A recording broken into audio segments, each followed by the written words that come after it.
Good evening, everyone. My name is Justin Malczewski. I am a past president with ISACA Vancouver, and I'm part of the organizing committee for BC Aware, the BC Aware campaign. I'm also the regional manager for CrowdStrike here in British Columbia. It gives me great pleasure to welcome you all to this kickoff event for the 5th annual BC Aware campaign. We started this thing 5 years ago, and it has emerged into something that I think most of you would agree is pretty special. It's also, by the way, the 50th, as you can see, 50th anniversary for ISACA International. And yeah, that's worth some applause. We have had absolutely tremendous support from ISACA International, and somewhere in this room is the chairman of ISACA, Rob Clyde.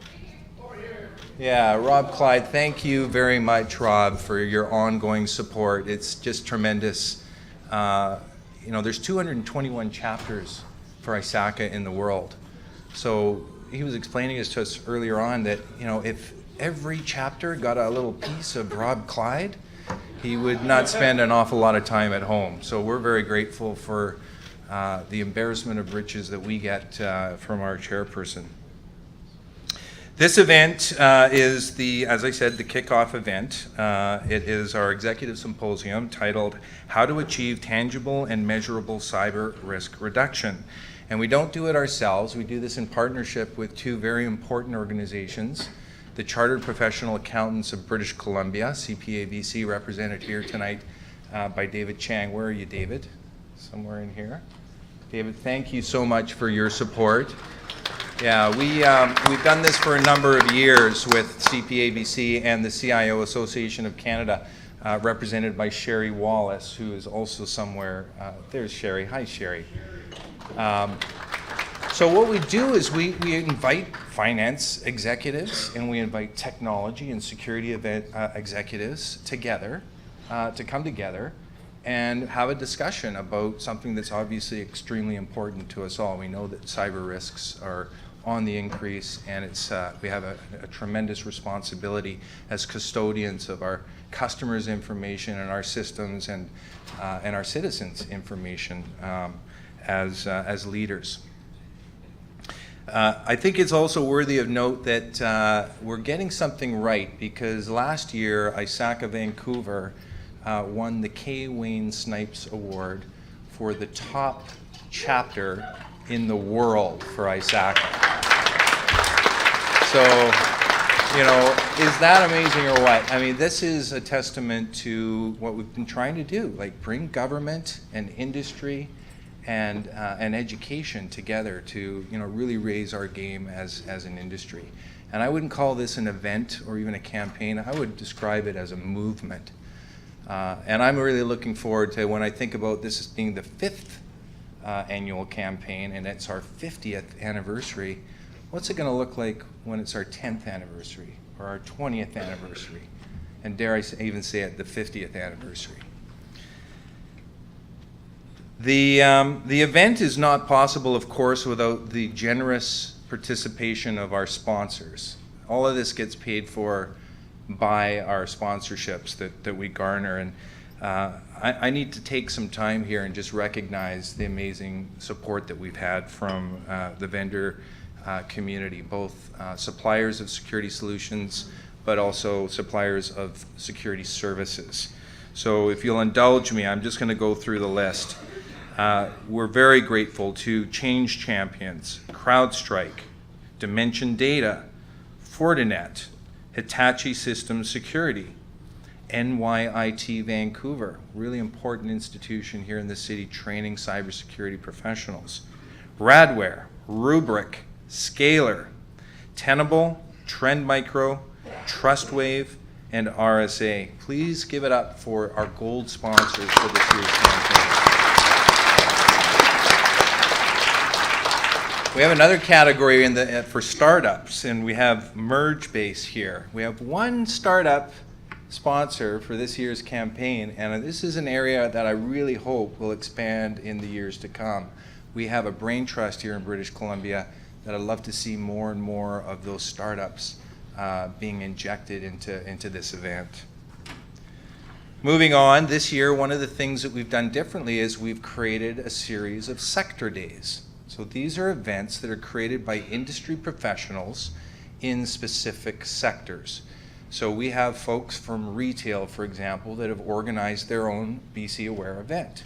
So it's for retail, by retail. We did the same thing with healthcare. We've done the same thing with local government. And finally, energy, mines, and resources. So we have 4 sector days this year, and we hope that that too will also expand. So I want to thank the City of Surrey for the local government sector day, CyberArk for sponsoring the retail sector day, Wirefire for sponsoring energy, mines, and resources, and Cisco for sponsoring healthcare. The next category is the platinum sponsor. Yeah, let's get going around. The next category is our platinum sponsors. So returning this year is TELUS. TELUS has been an amazing supporter for BC Aware right from the very beginning. But the next 3 I'm really proud of. We've got Splunk, Palo Alto Networks, and Checkpoint here. These are industry players, major industry players that have recognized that BC Aware is an event that they absolutely need to be a part of, and we're just thrilled that you're here. So thank you to all of you.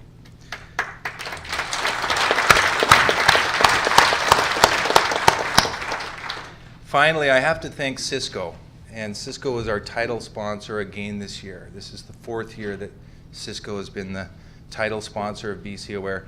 It also happens to be, as many of you know, my alma mater. And I can't tell you how grateful I am for what Cisco has done for ISACA Vancouver and BC Aware, and me personally. They're an organization that talk about getting involved in the community and being, community-minded and oriented. And, so there are those that talk the talk, and then there are those that walk the walk. Cisco has demonstrated that over and over again, and I'm very grateful to Cisco, as is the entire BC Aware Organizing Committee. Thank you. All right, you may have noticed outside the door here, there's a table set up with a whole slew of proclamations. So we have 21 local governments that have proclaimed BC Aware Days. And for the first time this year, the provincial government has proclaimed that, February 25th to, January 28th to February 5th is BC Aware Days. So this is a huge marker, and I can't overemphasize how important this is, that our provincial government is here and represented by the Minister of Citizen Services. So Minister Sims, thank you for coming. We're very proud to have you here with us today. And so Minister Sims is the MLA for Surrey Panorama since 2017. She was formerly a member of Parliament in our federal government, and prior to that she was the president of the BC Teachers Federation. As I said, she is the Minister of Citizen Services. We appreciate and thank you very much for your leadership. It speaks volumes that you're here. And without further ado, I will introduce you to Minister Sims. Come on up.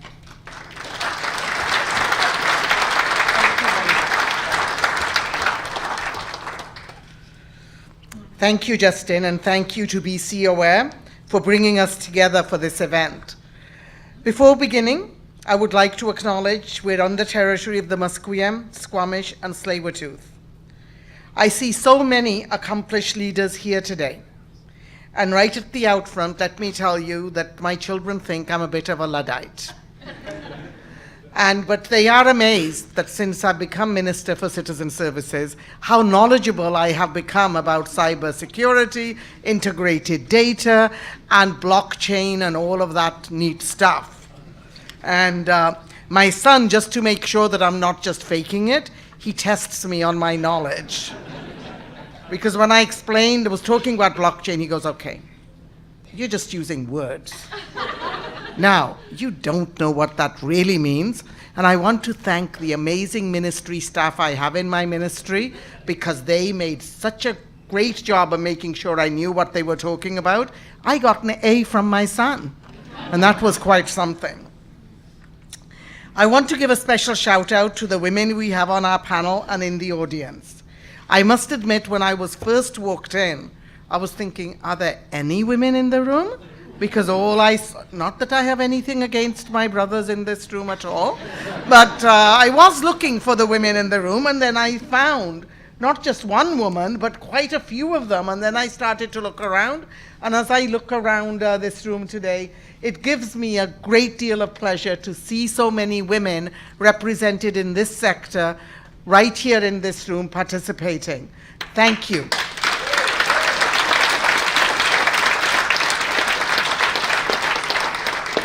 As we know, BC Aware works very hard to promote women working in privacy, security, and technology.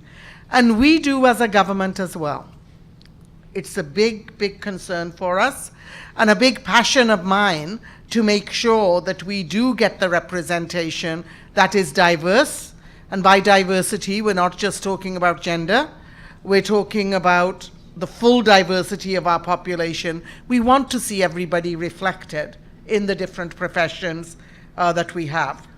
For example, Women in Technology scholarships are now available to women studying computer science, math, or engineering, and very proud of the work that Minister Mark has done in this area. Our government also continues to break down barriers by investing in affordable post-secondary education with a new merit-based graduate student scholarship fund. The scholarships will support priority areas such as science, technology, engineering, and math, as well as Indigenous students at public post-secondary institutions with graduate degree programs. I'm also very pleased to acknowledge that today marks the official proclamation of BC Aware Days.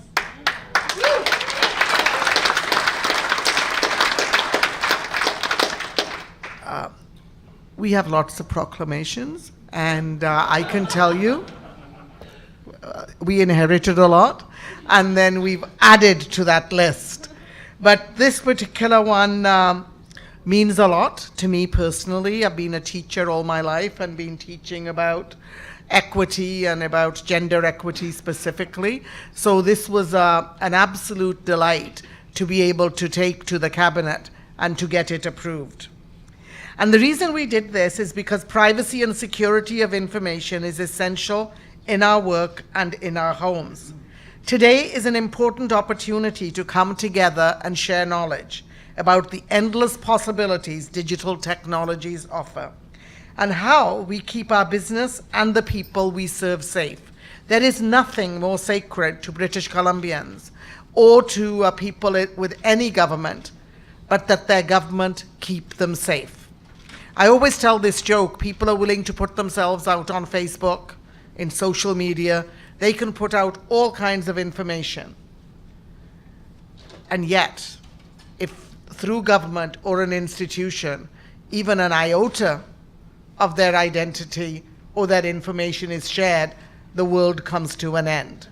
And I want you to know that we take data and our stewardship of it very, very seriously. So we respect British Columbians and others who want to protect their data. And part of my job as a minister is also to raise their awareness about themselves looking after their data as well. The very question you have asked in holding this session is one my ministry asks every single day. And I have my staff here today, and he'll wave at you later. How do we move forward with digital transformation and best manage cyber risks? It's not an option to go back and forget the digital world. That is not an option.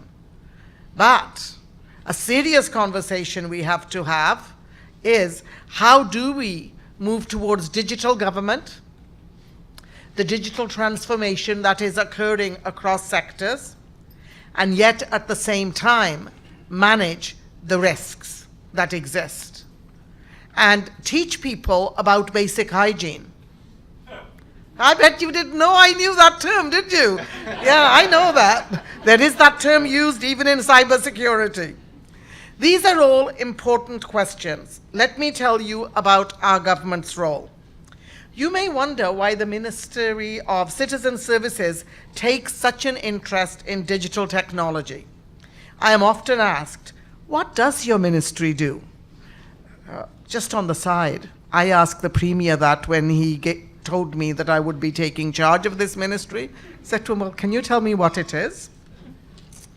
I describe it as both the face and backbone of government, and I also now say it is a game changer.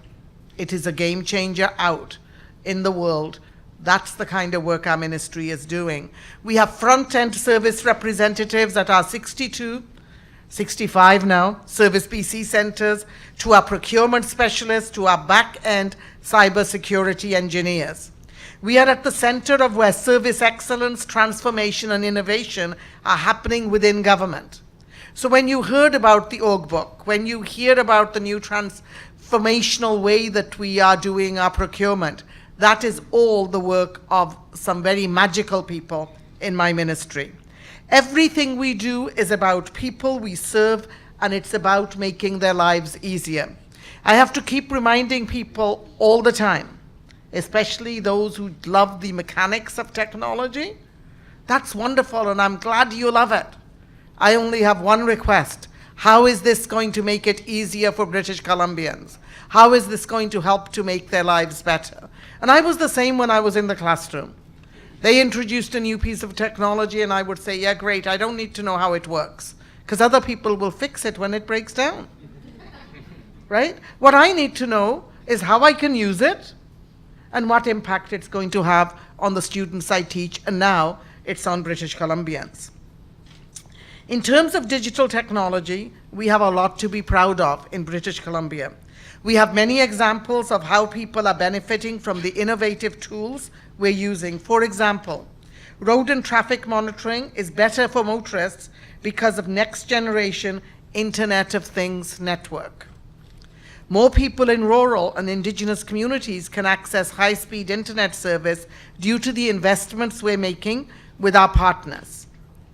And we have announced over 280 communities to be connected since we have become government with high-speed internet, which I call the basic railroad of the new economy. The BC Service Card is on the leading edge of digital government identification, has level 4 clearance, which I'm told is very high. Apparently only the Secret Service has it higher than that. And we are using that piece in order to make life easier for British Columbians. And I'm going to give you one example. People applying for student loans and grants. They used to have to fill in forms before or go online.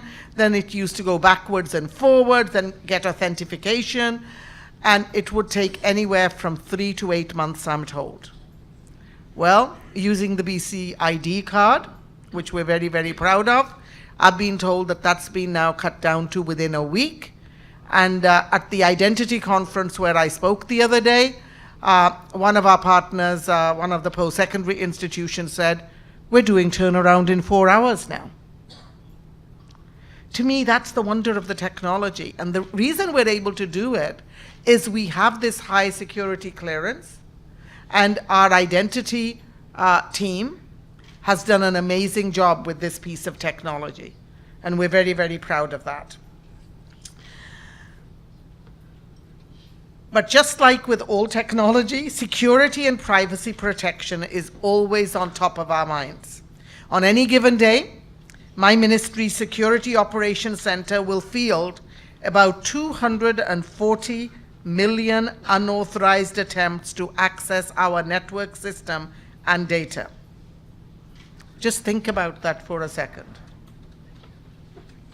Think about that. This works out to about nearly 3,000 a second, which is staggering. And when I became minister, you have to get around and get to know what your ministry is all about. And I thought no offense, but I think they thought, well, this minister's not going to know anything. She's a teacher, right? She'll just know about those kind of things. So they planned for me to get a tour. And they did all these visuals, okay, Minister, every time this little ping happens, this light goes on, it means somebody's trying to get into our into our system. And it was actually like being on a Star Trek on that platform. And it was amazing, bing, bing, bing, bing, bing, bing, bing, bing, bing. And it was very visual and very effective and scared the life out of me. Because I thought, oh my God, I'm responsible for this too. But thank God, there are experts who deal with that. Our security team works incredibly hard to keep information safe and government systems operating seamlessly. As Gary Perkins, the Chief Information Security Officer from my ministry, can attest, their work is never done. They are 24/7, truly. For this, I am very grateful because, like all of you, we want to use technology better. We don't want to stop using technology. It's how do we use it more intelligently, how do we use it more effectively, more strategically, and with a security lens that works. We want to improve services for people, make it easier to do business, and operate more officially as a government. Last week, I don't know if it was last week, today's Monday, yes, it had to be last week, I announced a project that I'm particularly proud and excited about called Orgbook BC. This new online service will make it easier for businesses to interact in the digital world. It is a secure and convenient tool companies can use to safely share verifiable information. It will allow companies to quickly and securely share the information like permits and licenses with all levels of government. What we heard from businesses is they were going from ministry to ministry for different permits, and it would take them months and months. And when businesses wanted to be focused on growing their business, they were spending their time focused on getting the paperwork done with government. And apparently, we were very slow. We were very slow. And that was then. That is not now. So Orgbook BC can be expanded to include banks and credit unions, suppliers, and many other organizations. So instead of business owners trying to navigate across all levels of government, they can share the approvals and renewals they need online to start up and maintain their business. Just think about that for a second. Orgbook uses cutting-edge blockchain technology, which I now know how to explain, and is the first government service of its kind in the world. And the World Economic Forum said, in their quote to us and their conversation with us, yeah, this potential has been there all this time, but nobody has picked up on it. Nobody is using it in government, in institutions, to make life better and easier. And they actually said that we are world leaders right here in British Columbia with our amazing, amazing technology people who've made this happen. And they've been invited to go around and speak in other places. The federal government is following this very, very closely.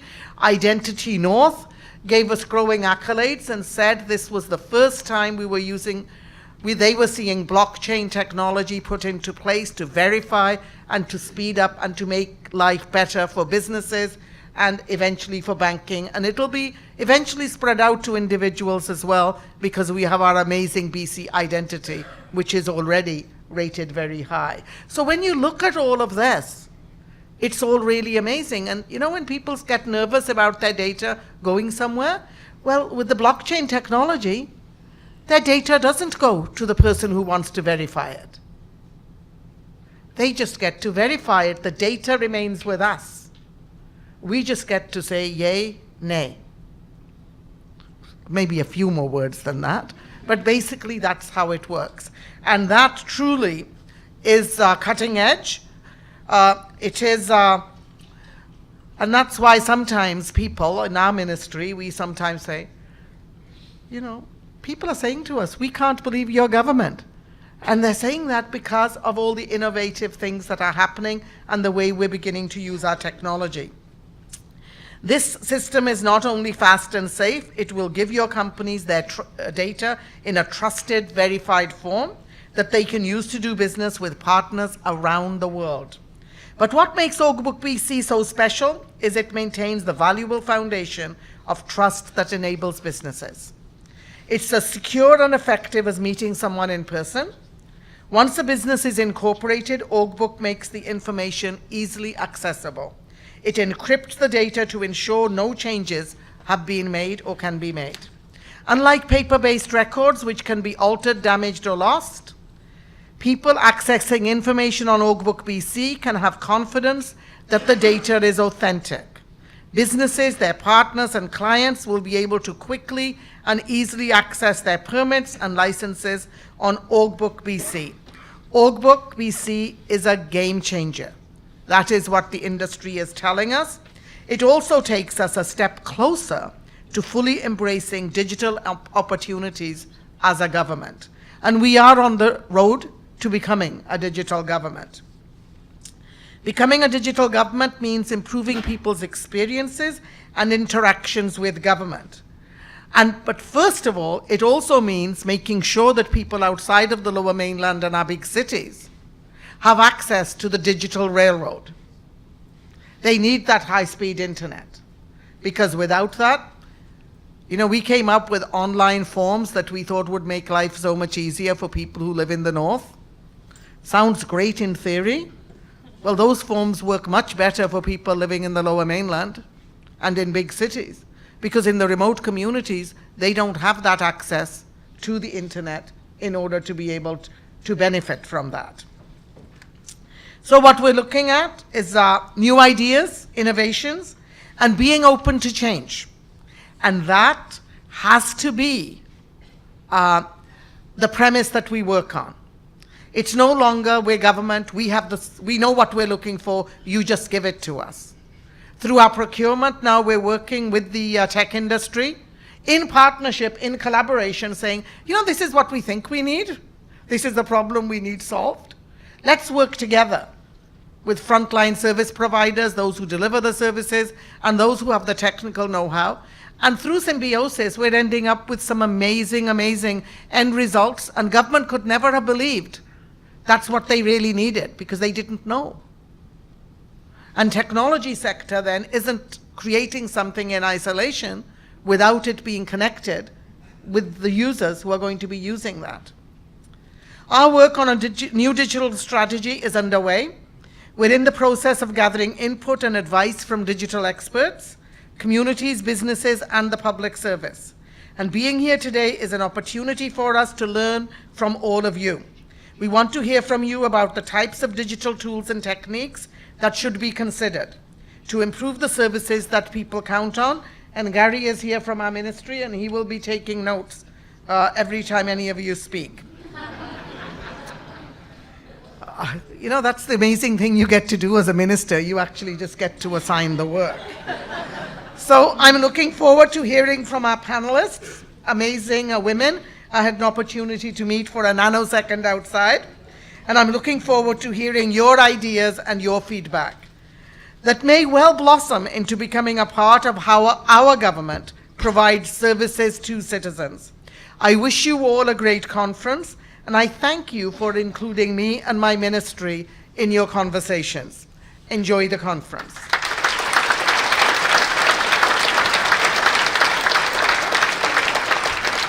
Thank you very much, Minister Sims.